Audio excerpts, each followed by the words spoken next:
Good morning, everybody. Dr. A back in the garden. I am in the beautiful Niagara Parks Commission School of Horticulture in Niagara Falls, Ontario, Canada. And there's some fabulous plants here. It's fall, so I'm showing you some fall wonderful things like the Montauk daisy. Montauk, New York is where it gets its name from.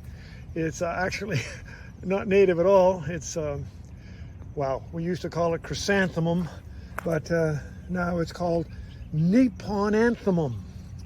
Nipponanthemum nipponicum. Doesn't really matter, does it? It's Montauk daisy, and it flowers in the fall. Beautiful white flowers, the yellow centers. Really tough foliage, kind of leathery. So excellent plant. Tolerates lots of cold and tolerates some heat as well.